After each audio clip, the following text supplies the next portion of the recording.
Hello, everyone. We are going to give it just a few minutes for everyone to come into the Zoom webinar. But as I often say, as always, you guys are a timely bunch, so I won't take up too much time with an introduction or anything else. But as we get started, I'm going to go ahead and share my screen. And my PowerPoint should be up there now. So you are here for our September C2C Care webinar, Silver Secrets, Practical Preservation for Small and Mid-Sized Collections. We're going to be running from 1 to 2 p.m. Eastern today. We're going to have a lecture at the top of the program for about 40 to 45 minutes, and then we'll have time for Q&A afterwards. I'm going to go ahead and also introduce myself. My name is Robin Bauer-Kilgo. I am the C2C Care Coordinator. If you have any questions about today's program, feel free to email me at that email address, c2cc@culturalheritage.org. Oh, and I should also add, I'm located just outside Washington, D.C. in Silver Spring, Maryland, where it has finally started getting cooler. So I'm very excited about that. This is our home on the web, connecting to collections.org. On that website, you will be able to see a lot about our program. Oh, excuse me. About our program, including the past webinars that we've done. We've tried to do one webinar a month, so you can go back and look at prior programming. We also have links to our courses, which are slightly more in-depth look at different aspects of collections and collections care.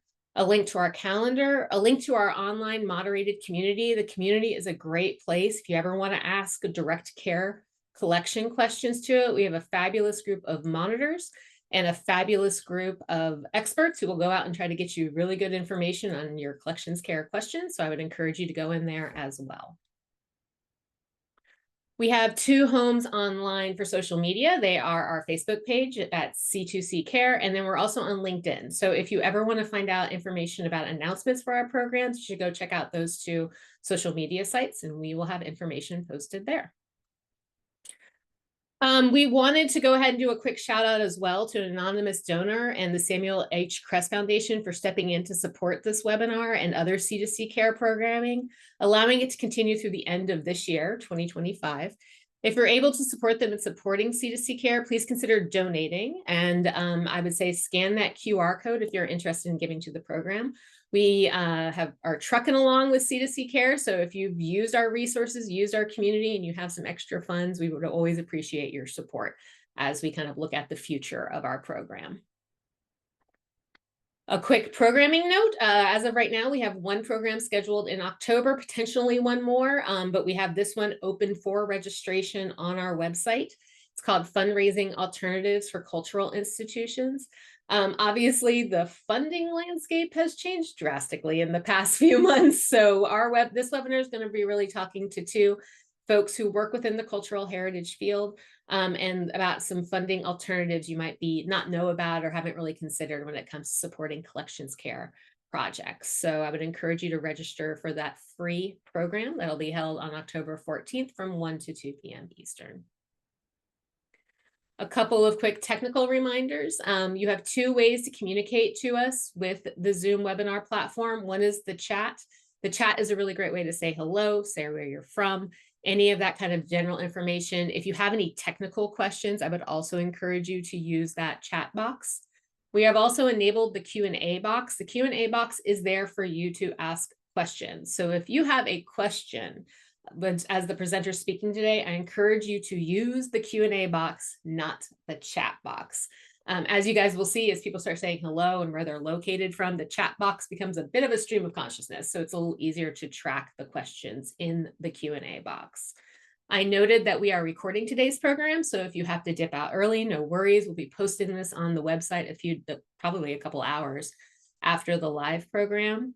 And we have also enabled the AI captioning service, which works pretty well with capturing kind of we're talking about and what's going on with the program. So if you would like that service, please hit the CC button at the bottom and that will open up the caption.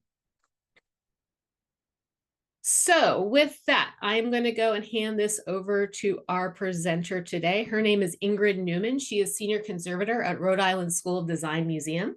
Today, Ingrid's going to talk to us all about care and looking at silver objects within your collection. I know for someone who has worked in, as myself, I worked in small and mid-size, there's a lot of silver floating around out there. So we're excited to kind of see what Ingrid says. There's some good care strategies with it, how to store it, and all that other kind of fun stuff. So Ingrid, I'm going to hand it over to you, and I will see you at the end during the Q&A period. Thank you so much, Robin, and welcome all of you silver enthusiasts. I'm very excited to speak with you today and to hear especially your questions at the end of the program. And I will try to keep it to about 45 minutes. So I'm going to share my screen.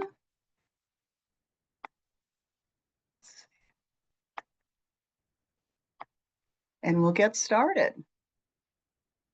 Okay, hopefully everyone can hear me and see my first slide. What is silver and how to take care of it? So I assume you all are in love with silver or maybe perplexed by silver, and that's fine too. So we'll get started.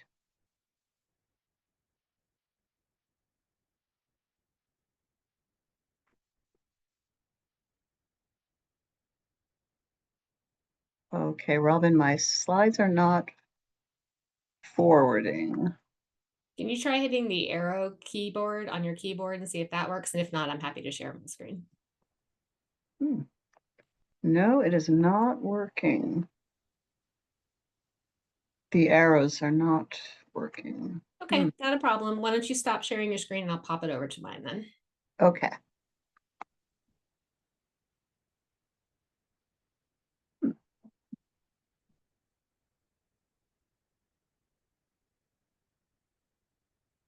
Okay, we should be all set. All right. So as I was saying, what is silver and how to take care of it? This is what we're going to talk about today. Next slide.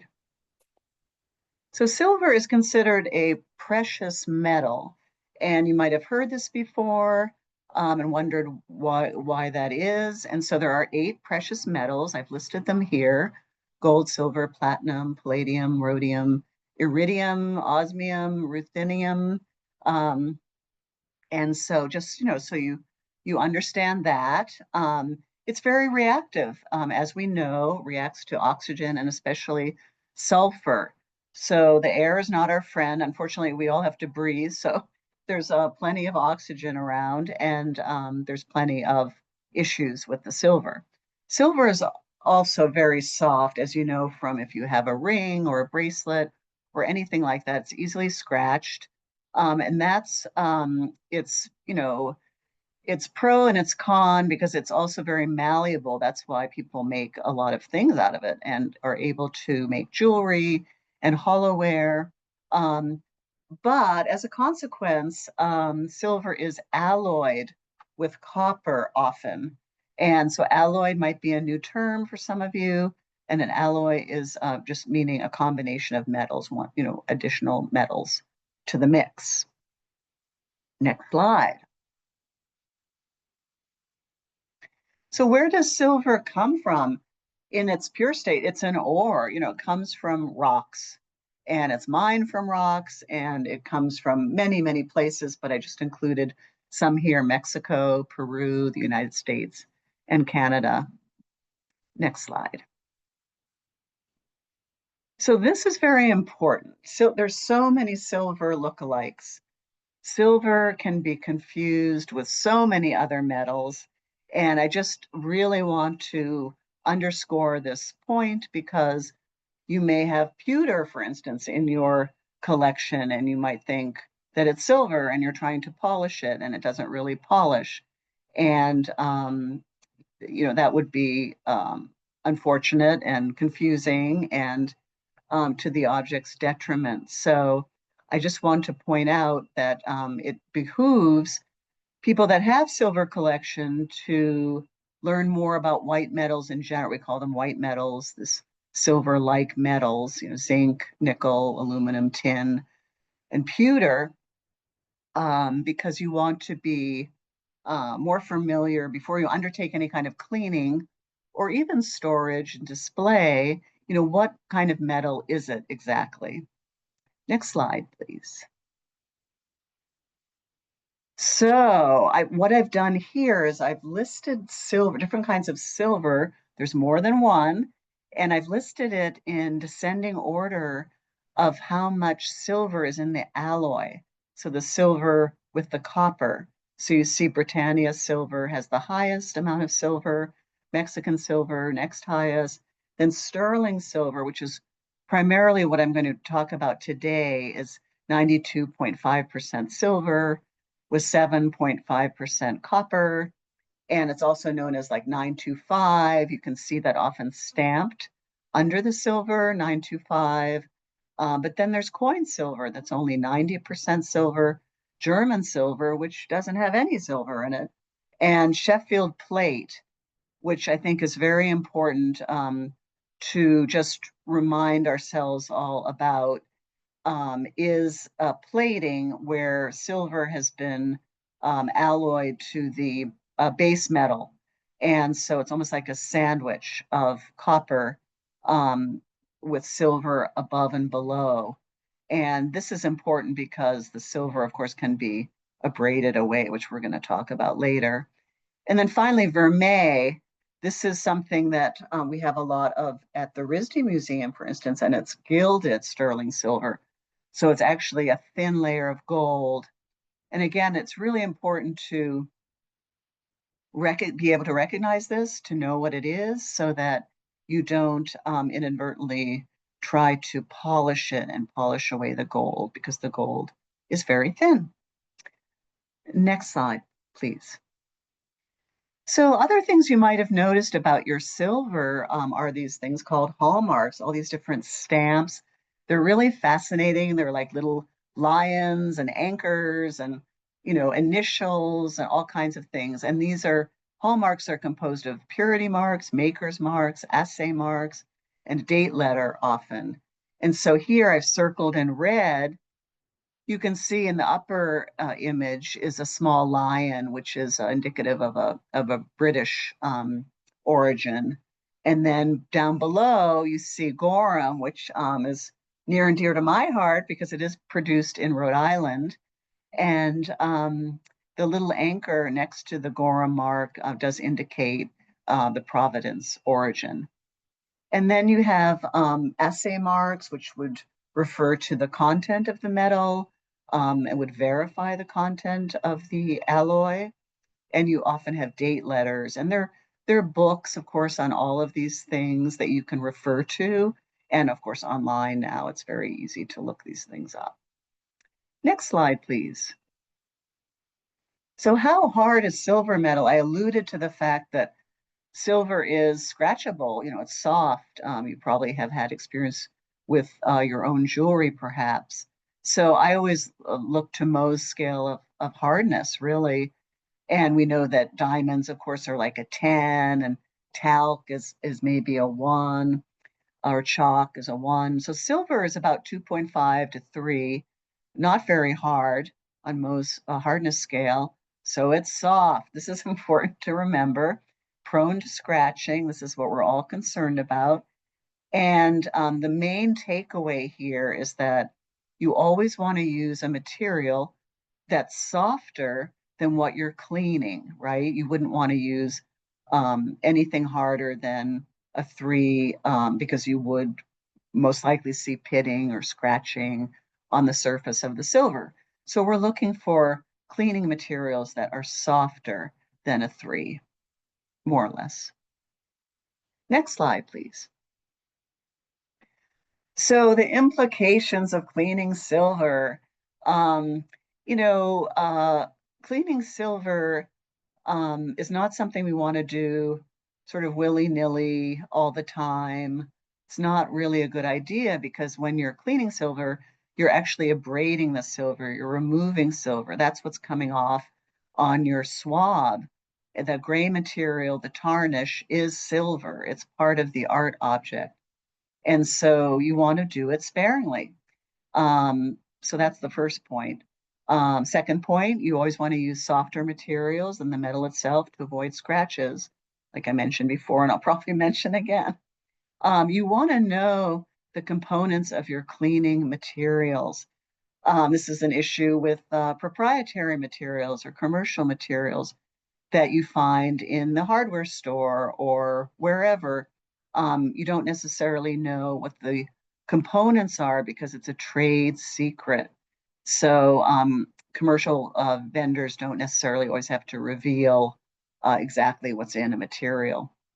So therefore, the museum community in general has agreed upon using something called precipitated calcium carbonate. It's not easy to find in a store, a regular brick and mortar store. It can be ordered, and I will give you those references at the end of the PowerPoint. So the idea is that you want to use precipitated or fine calcium carbonate because it has equal particle size. This may sound really overly detailed, but if you have calcium carbonate, perhaps, or another material that has different sized particles in the calcium carbonate, that material, calcium carbonate, is more likely to scratch. But if you can obtain precipitated or fine calcium carbonate, that is less likely to scratch, and so that's what we recommend. Next slide, please. So, so that's one thing about the cleaning material, but then you've got to look at actually doing the cleaning and what are you cleaning off of the silver. Here I have a picture of my wonderful assistant, Brianna Turner, cleaning our Gorham desk, which has some inlaid silver. And basically, you may find corrosion, you may find oxidation, you may find tarnish. And so corrosion, these are all different terms that people use, but technically corrosion usually refers to metal oxides. Oxidation can be natural from the air, from oxygen, or it can be intentional. I'm thinking of certain makers that use a blackened oxidation for decoration purposes. So this is where it gets a little confusing, and you need to know your artist or your maker. You need to know if the oxidation is intentional or just from the air. And then you have a tarnish, which is what most people call it, I guess, the darkened with formation of a darkness on the silver surface. So again, in red here, every time silver is cleaned, silver is being removed. So we don't want to be silver cleaning constantly. And I'm going to tell you about share with you some preventive measures in display and definitely in storage for how to reduce the necessity for cleaning the silver. Because cleaning silver is an abrasive process. You're removing silver, as I mentioned. It is considered destructive or subtractive.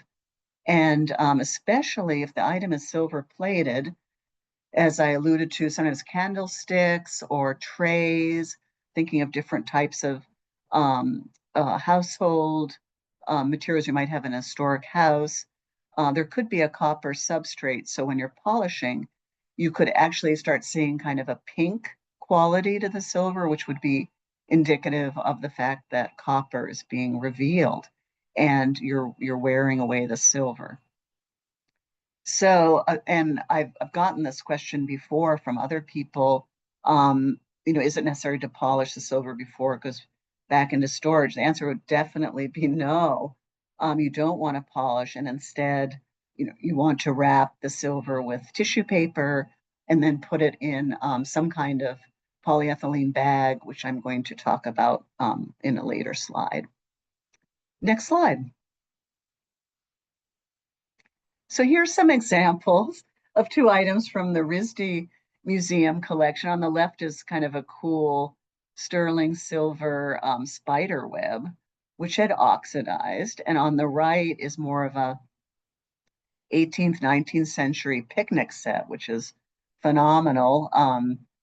Sterling silver, but its case has been lined with velvet, which I'm going to talk about later as not a great material because velvet does tend to have sulfur in the material. And so when fabrics are in close proximity to silver, you can often get contact oxidation as well, even though you're kind of removing oxygen from that case, because when you close the picnic case, there's not a lot of oxygen, but then you have direct contact with a fabric that could contain sulfur.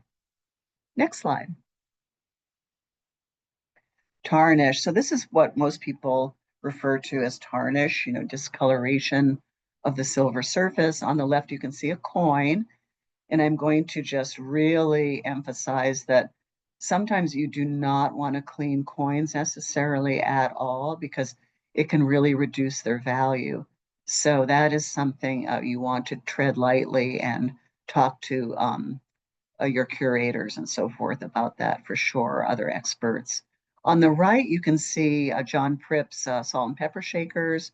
The upper right, they're tarnished. Some silver spoons in the bottom left there that are very tarnished. And on the right, a Gorham chair that has silver legs. And so different kinds of objects you can see receive a lot of oxidation and consequently tarnish on the surface. Next slide. So why does silver tarnish? I just want to reiterate a little bit about that. It's oxygen, in our air. So unless you're keeping your silver in an oxygen-free environment, anoxic environment, you're going to see some tarnishing occur. Sulfur. Sulfur is a huge culprit, and their sources, eggs, onions, mayonnaise, even rubber bands. I've seen this where people have taken rubber bands and wrapped little notes around objects, and the latex rubber band has definitely created a black line across the silver surface. Protein-based adhesives, animal glues, and that kind of thing can also contain sulfur. Fabrics, like I just mentioned, especially wool and silk, have sulfur. Traditionally, they have sulfur in the processing, so they're not good choices for exhibition decks and that kind of thing. The good news is that now many companies, especially Bauman, for instance, create exhibition materials, fabrics that don't have sulfur in them, but look like wool and silk. If you like that texture and pattern, of the sort of nubby pattern or the pile of the fabric. So there are alternatives, is what I'm trying to say. And then paints, paints can have a definitely difficult. Oh, thank you for that point, Meg. And some paints have sulfur and other things in them. So of course we use the low VOCs and we paint our decks now, 4 to 6 weeks. We let them, air out and off gas. So that is also something we can talk about later. Next slide. So does RH, relative humidity, affect the formation of tarnish? The answer is yes, it does. So a high relative humidity, depending on where you live, where you're exhibiting your artwork, where you're loaning your artwork, relative humidity can have effect on how fast the tarnishing occurs. And so in general, for those of you that, are not that familiar with displaying metal artwork or taking care of it, we do recommend like a 30 to 40% relative humidity, which is lower than you're probably familiar with. You're probably more familiar with the 50% or the 40 to 60% now as the Biseau guidelines. But with metal, 30 to 40% RH is really preferable if you can arrange for that. And you will see less tarnishing as a result. Next slide. So gloves, protecting silver, wearing gloves. You can see here, this image on the left, a big fingerprint that has been etched into the surface of the metal. This is reality. This is what happens if you don't clean your silver after it's been handled. or if you don't wear gloves. So I'm thinking of some silver objects that we lend at the college for commencement and convocation and things like that, and people don't wear gloves, so we clean the metal right afterwards so that this doesn't happen. But in the museum, as formal practice, we are in the habit of wearing gloves all the time when we handle metals. And the debate, I would say, is whether or not to wear cotton gloves, as you can see in the upper right-hand corner, or to wear nitrile. Not too many people use latex gloves anymore because of the allergies that people are prone to.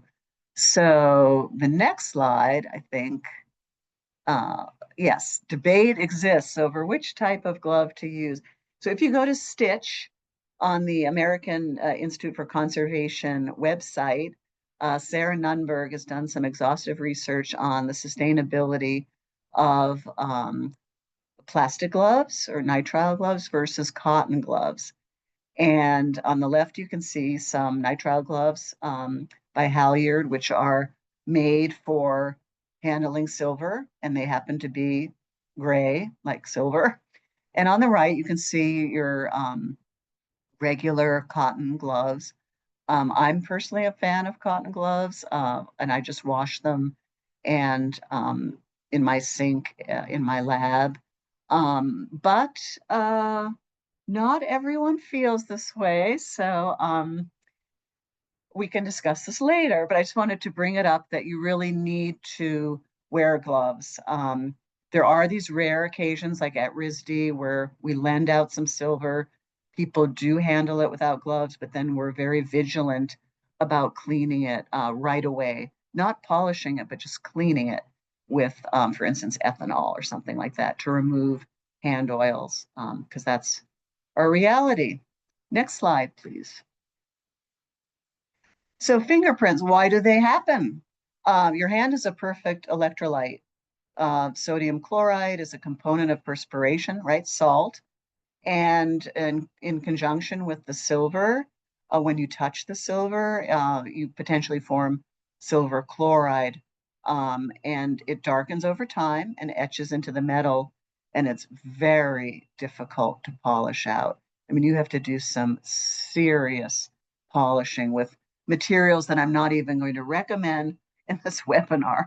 So we don't want to go there. That's just not a good thing. And I always think that someday there'll be, CSI, there'll be some kind of machine that will be able to go retroactively back in time and figure out who touched all the silver and all these fingerprints that we cannot polish out. It's very difficult. So I hope I've driven this point home well. Next slide. So galvanic corrosion is something else you might have heard about, which is very interesting to me. And you do see it with silver sometimes so it's when two dissimilar metals are touching one another, an electrolytic cell is established, and the metal, which is less noble, is sacrificed. And you're going to be saying, what does that mean? Less noble.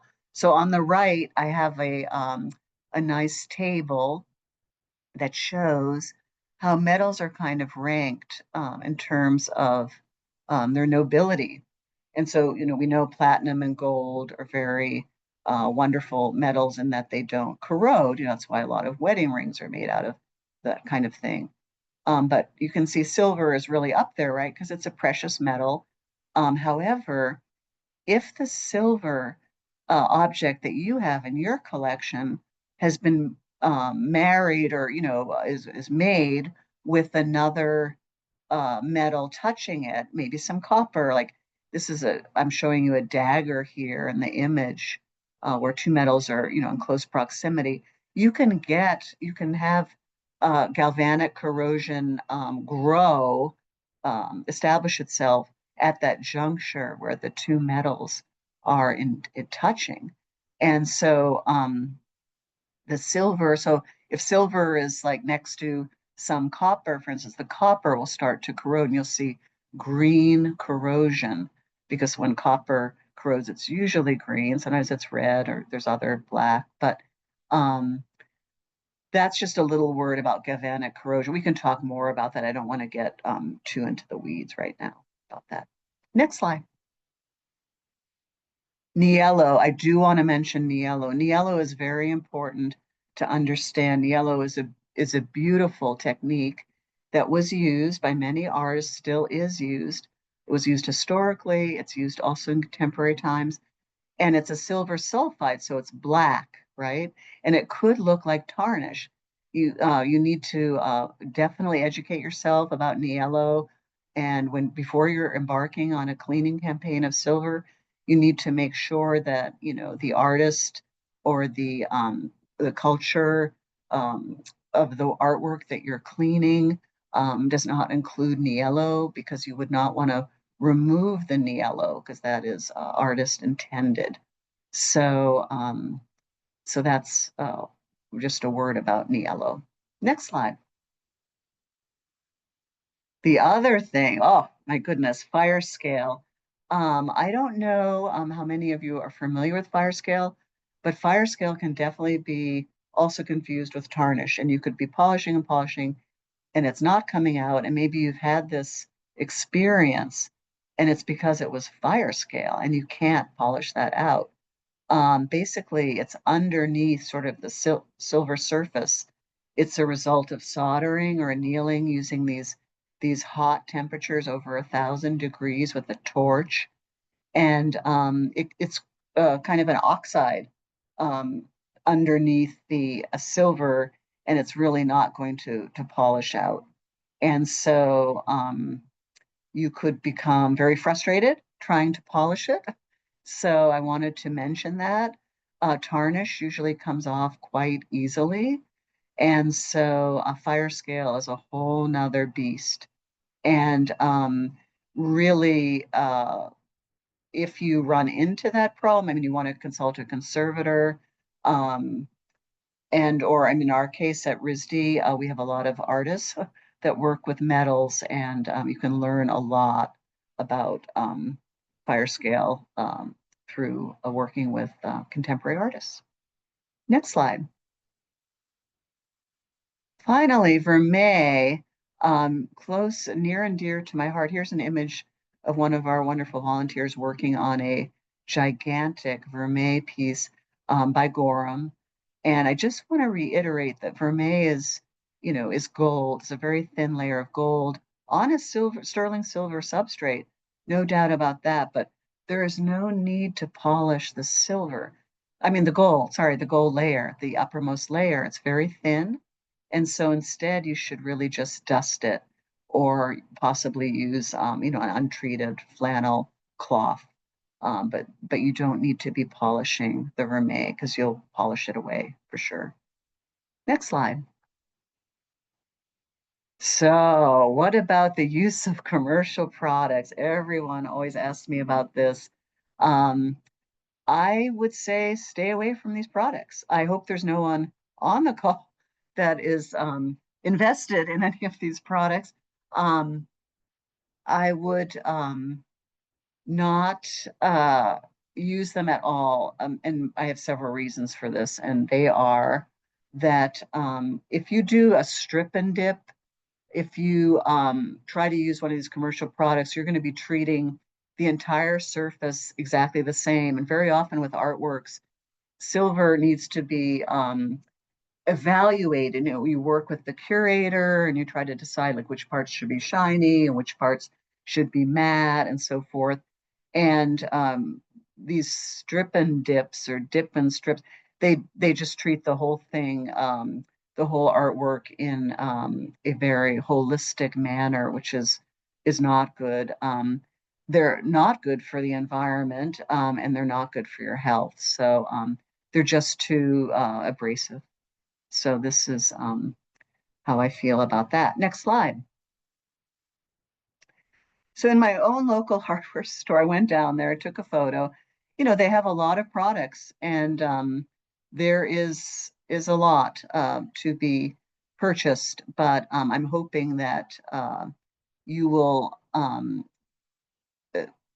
be willing to try at least the precipitated calcium carbonate, and avoid these other ones that are quite dangerous for the environment and for yourself, and can leave residues, frankly. I mean, here you can see a residue of cyanide on your silver is probably not a great thing.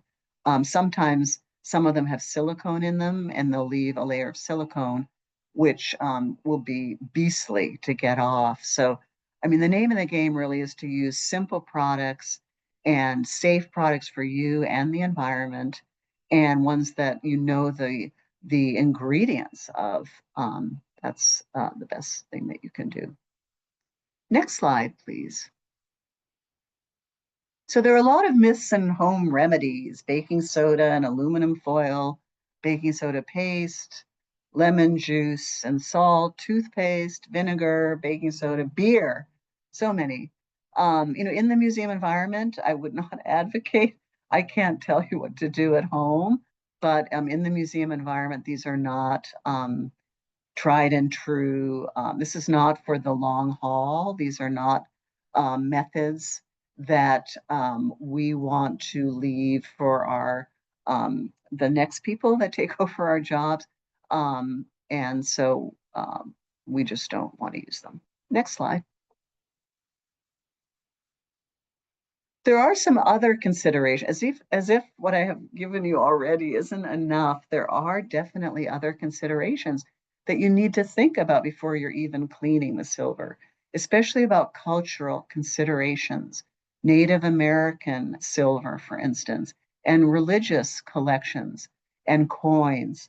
These are items that you really want to think twice about cleaning without some knowledge from people who know um, about these specific types of collections. So not all silver is supposed to be shiny and so forth. So it's very important to remember that. And also you have to consider, is the silver going on view soon?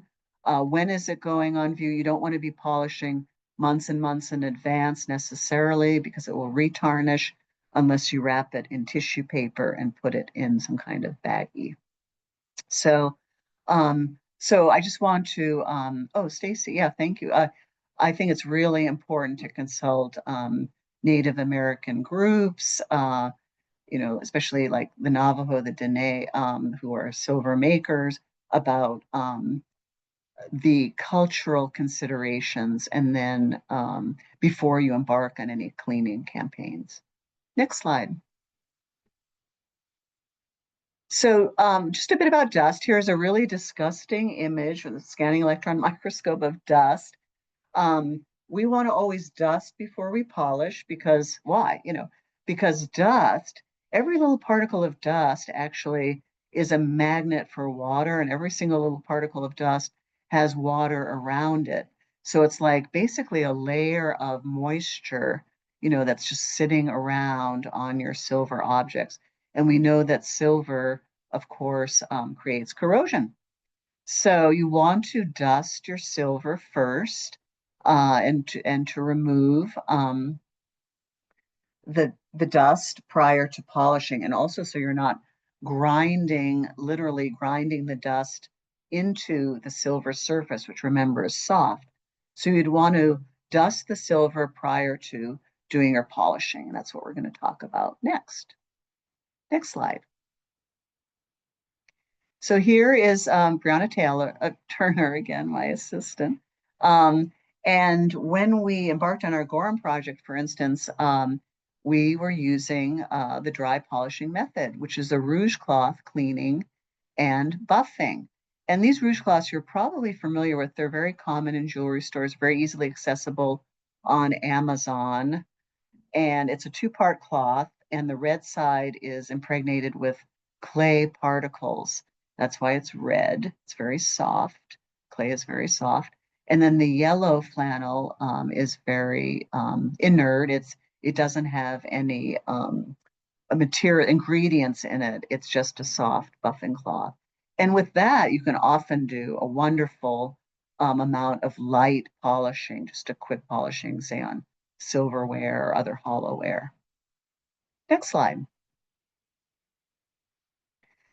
If that isn't sufficient, or if you really need to clean further because there's more tenacious tarnish and you know it's not fire scale, this is where we would use the precipitated calcium carbonate in ethanol or distilled water. The viscosity should be like skim milk. And some people say ethanol is better to use because there's more slippage. The particles of the precipitated calcium carbonate, they slip better, meaning they don't scratch, and that there could be more scratching potentially with the distilled water. But anyway, some people use 1-to-1 mixture of ethanol and distilled water, but this is a very common strategy. Next slide. So here's an example before and after cleaning. So you can see the 2 forks on the left and the 2 spoons on the right. And on the left of each image is the pre-cleaned, and then the right in each image is the shinier, version, the cleaned. And so you can get that amount of cleanliness usually with the rouge cloth. I wouldn't underestimate the power of the rouge cloth. It's really terrific. But you may have to go to the precipitated calcium carbonate. Next slide. So people are going to ask about coating. Coating is another thing like gloves. It's a little bit debatable. People go back and forth. I am not a proponent of coating personally. It's just me, but there are many other conservators who do like coating. And so the pros for coating is the protection is for several years. If you coat your silver, it reduces the need for polishing, and it reduces the amount of silver being polished away. So those are good pro reasons for coating. The con, I think, is it eventually discolors. You can see in the image here on the left, the yellow coating. So then it has to be removed. It has to be replaced. There are application challenges. It's very difficult, depending on whether you're brush coating or spray coating, and a fume hood is required. So that's my 2 cents on coating, and we can discuss further. I just want to keep moving along. Next slide. So here you see on the right, I am removing a coating with a swab using acetone, and it's definitely coming off very well, but it takes a lot of time. It's very smelly, and you need a fume hood. Next slide. So these are the kinds of questions I always ask myself before I do any kind of cleaning, whether it's on silver or anything else. As an objects conservator, I ask, who wants the oxidation tarnish removed? What kind of oxidation is present? We talked about natural or intentional. Why should the tarnish be removed? When was the last time the silver was cleaned? How frequently is it being cleaned? How many times has the silver been cleaned before? What are the risks involved? We talked about some of the risks. What is the desired result? You and your curators and your registrars and your director even very often need to be on board with what the final result is going to be. How clean should the silver be? That gets back to cultural norms, religious reasons, and then we're discussing, what are the best dry methods and what are the safest wet methods. Next slide. So I'm going to talk now a little bit about preventive. Once you've done the cleaning that we talked about, there are some important preventive conservation methods. Some of you are probably undoubtedly aware of corrosion intercept. I don't think everyone is. It's a kind of copper material.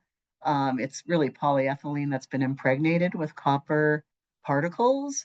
And so it can be bought in sheet form, and you can make your own bags, or you can also buy them in bag form. And it is a very handy material that you can wrap your silver in once you've already wrapped it in tissue paper. Next slide. So you can see here in the bottom, the fork, and then it's wrapped in tissue paper, and then it's wrapped in corrosion intercept. You can see in the upper left, we have a heat welding machine to make our own bags. And on the upper right, we always put a label on the bag because the curators, want to know what's in the bag. you can't see. You could use a baggie. You could use just polyethylene clear. It's not as effective, but it is good. I will caution you in the center here, if you look at really closely at the image in the center in the upper register, you'll see some very disturbing patterns on the silver. And I don't know for sure, but I think that is the result of um, that pitcher, silver pitcher being wrapped in plastic, and it left this marking, which was really difficult to polish out. So I would always wrap your silver first in tissue paper. That's my recommendation. Next slide. Storing silver. So here, this is an example of a cabinet we have at the RISD Museum. You know, the the pinnacle of storing silver, I guess, is powder-coated enamel cabinets, you know, gasketed door to reduce air infiltration, and then using only materials inside the cabinet that are inert and do not off-gas. So this is how we go about it at RISD. Next slide.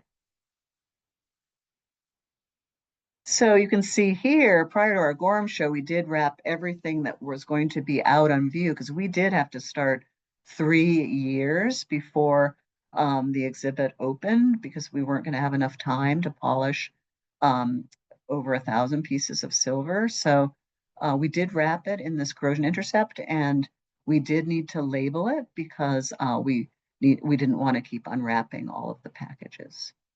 Next slide.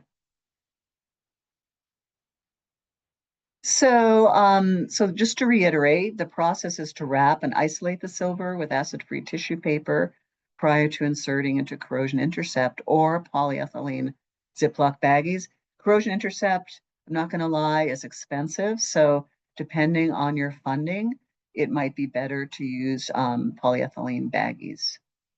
But I would avoid wood due to the acid content, especially oak, and powder coated metal if you can write a grant. I mean, it used to be that and that webinar next month through C2C will be wonderful because powder coated metal cabinetry is really the best if you can find some funding for it. Next slide.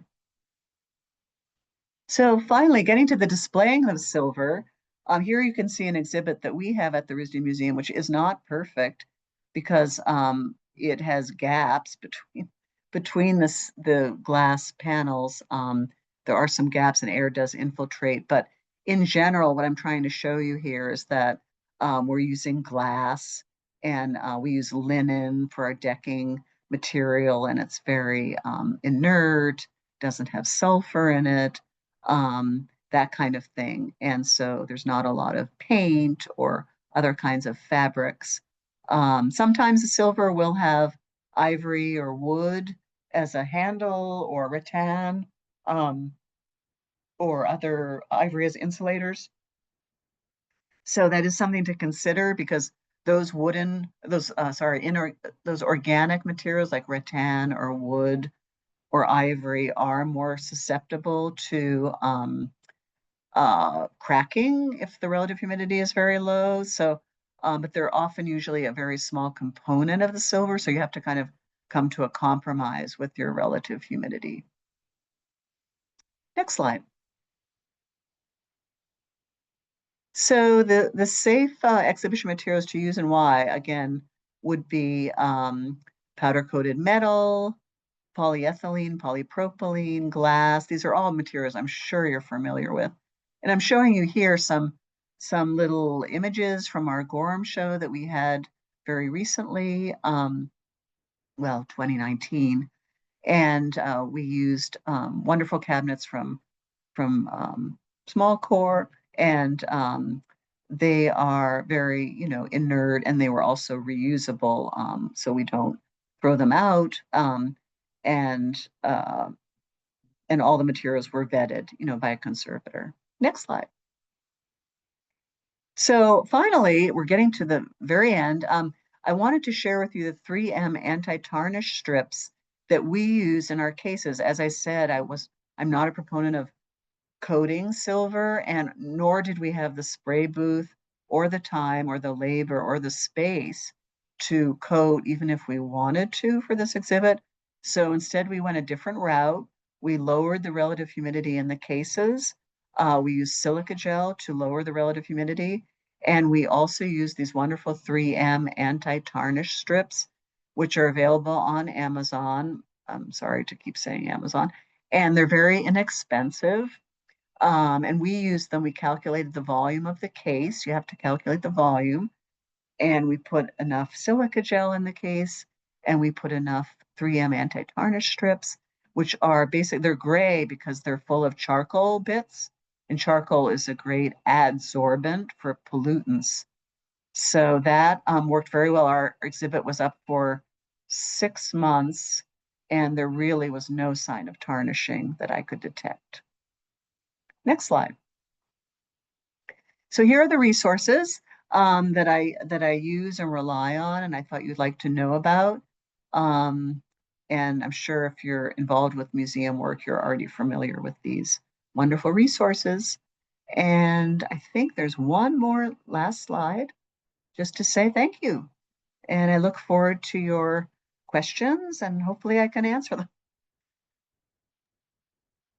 Thanks, Ingrid. That was great. Yeah, questions have been rolling in. So I'm gonna go over here and Great. flip over to the Q&A box. And thanks for everyone for using the Q&A box. At the start, though, let me remind everyone that yes, we are recording today's program. So it should be available pretty quickly online on our website after the event. And then I'm also putting in the chat links to the resources page. So we made the PowerPoint available on that website, plus some resources, the ones that Ingrid had showed, and a couple others that I found on the C2C Care site. And then also a link to our survey. So if you could take a minute to fill that out, that would be appreciated as well.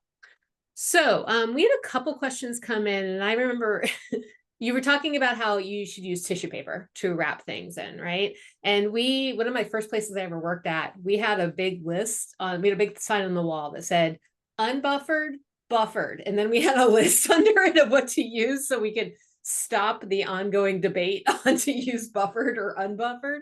So could you tell people what kind of tissue paper they should be looking for Yes. in this case? Thank you for distinguishing the different. It is confusing, and we all of us in museums have very limited budgets. So please buy unbuffered tissue paper, because unbuffered tissue paper you can really use with everything. To my knowledge, I'm an objects conservator, so I work with a lot of materials, and it's safe for everything. Whereas buffered is really only appropriate for certain types of materials. So when it comes to silver, please use unbuffered tissue prior to wrapping it in some kind of plastic bag. And the bag needs to be polyethylene or polypropylene. It should not be PVC. I just want to reiterate, PVC, polyvinyl chloride, is like the worst plastic product that's ever been made in the world. Thank you. No worries. One of our attendees asked, what are your thoughts about using, and they put it in quotation marks, silver cloth? Right. Silver cloth is not, but Pacific silver cloth. I didn't mention it. I was running out of time. I couldn't mention everything. It's not a bad material. It's that sort of brownish, blackish fabric that you can buy. And it's interesting because I think it's fine. It's impregnated again with silver, to my knowledge. And what happens is you wrap your silver in it, and the silver in the Pacific silver cloth is the sacrificial material. It will absorb the oxygen before the oxygen gets to the inner item that's been wrapped. So it's fine, but it does get exhausted. This is my issue. I don't know how to test if it's still useful. It could get exhausted, but no, I'm not against specific silver cloth. I think it's fine.